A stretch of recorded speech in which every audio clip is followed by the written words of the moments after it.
today we're going through stereo width, and something that it sounds really good on is the mid or higher frequencies on the bass line, so we're going to start there. But first of all, what is stereo width? Let's jump into the notes quickly and just look at stereo and pan and stereo width. So there's a few definitions of the word stereo. We use it in a few ways in music. The first and most common one is mono and stereo. Mono meaning there is basically one speaker playing the same information. Even if you had two speakers playing the same information, that would be mono. So it's one channel of music. As soon as we get two speakers, we gain the access to have two channels of music, which is how we get our panning, when we put something in the left and when we put something in the right. And that creates our stereo field. However, beyond the stereo field, there is something called stereo width and stereo image. And these relate to the individual sound or the entire song. Okay.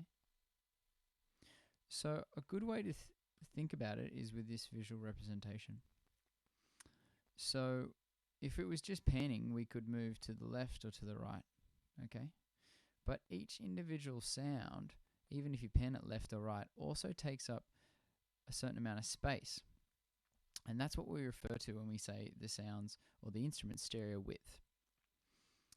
So, and we also use the word mono or wide to something like this.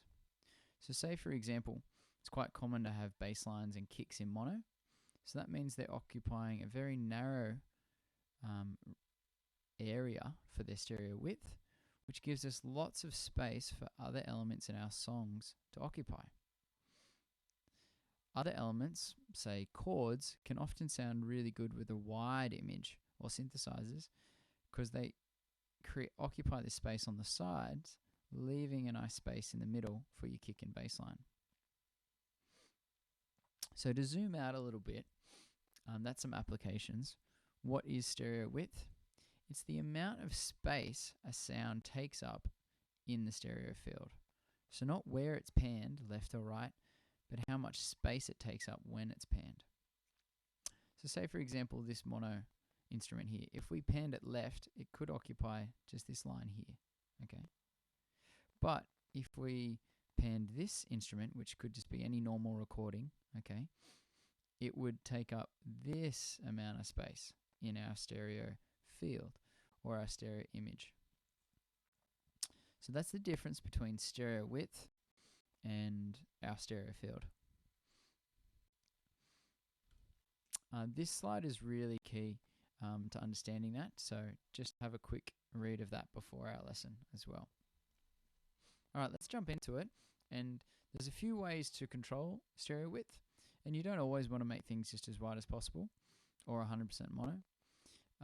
So yeah, utility is our easiest tool to control that with Ableton. So let's jump straight into it. Okay, so we'll work on the bass line and we'll start from the same spot. And straight off the bat, you'll once I put the bass line in mono, you'll hear the difference between having information on the sides, which means having information here, okay, because this bass line does already have quite a wide stereo image and being 100% mono. So we're going to take this bass line from being something like in between these two to being this. So we'll go to our audio effects, scroll down to the bottom, drag utility onto the bass line. I'll press play and then I'll mono it, and you'll notice the positioning, especially in headphones. Just have a listen to where the bass line sounds like it is positioned.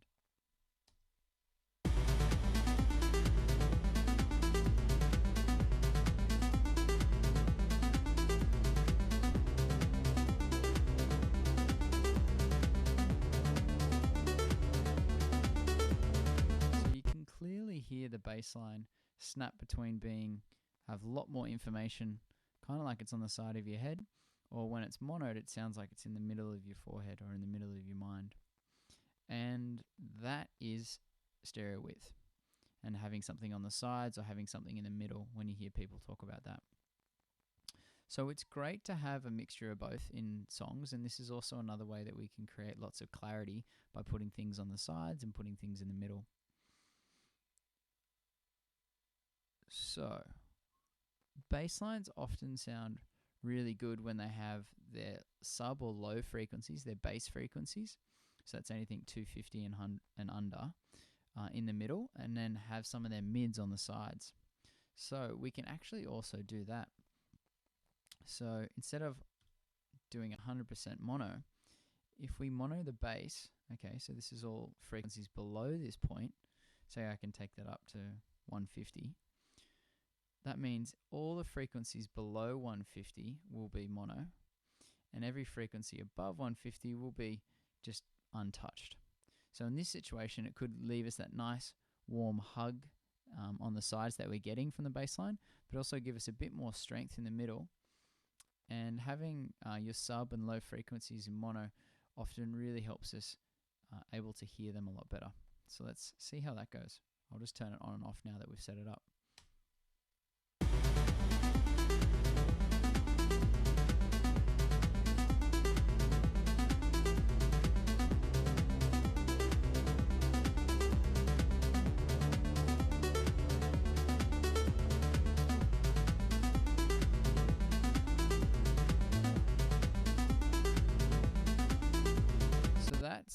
Having a great result for me. It's giving it a bit more volume in the middle, making it sound a bit stronger, easier for me to hear, but while still giving that nice sense of space and by having the information on the sides there. So that is one of the best ways to use utility, especially for bass lines. And now we can do something even better.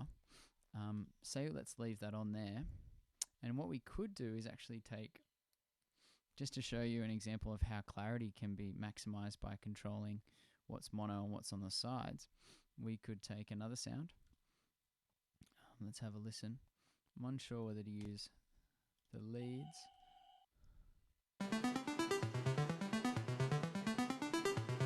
So you can hear right now that that's directly in the middle. So just for fun,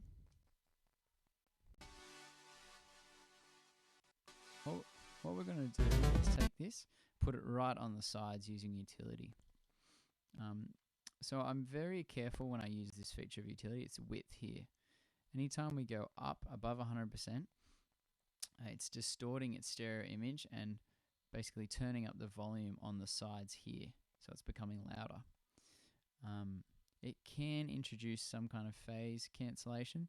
So that's why I use it sparingly. And I'll show you a few other techniques to get this in later videos this week. But let's have a look at how, again, the clarity and positioning of songs can be improved using our stereo width.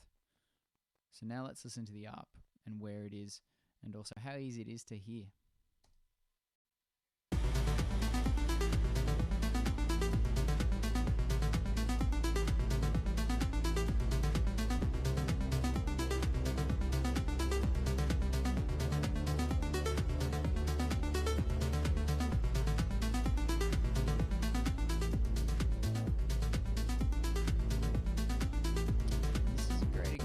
Where boosting this width hasn't actually worked too well in terms of the phase cancellation, because what's happened with that ARP already having reverb on it, it's accentuated that reverb, so we're not getting the effect that I wanted. So what I'm going to do is move that to the chords, and I often have the chords pretty much completely on the sides, leaving a lot of space for our bass line and our leads around in the middle area. I'll turn it down to something like 200% so that we're not getting too crazy. And hopefully what we'll get is a situation where the chords sit nicely on the sides and it's very easy for us to hear them, but then also a situation where we've got a lot more clarity.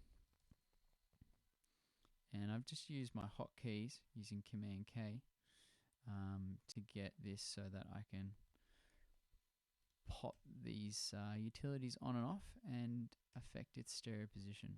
So let's see if this works. forward to a point where there's chords in the song.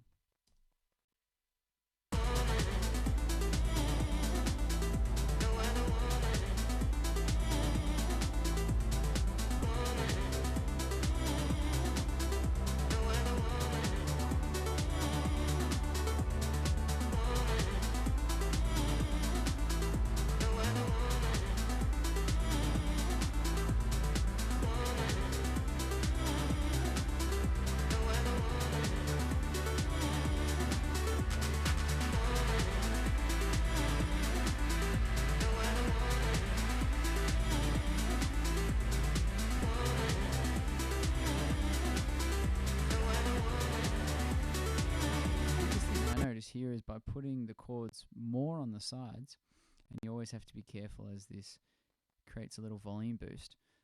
What I've actually gained is the vocal is so much more clear in the middle now. Have a listen.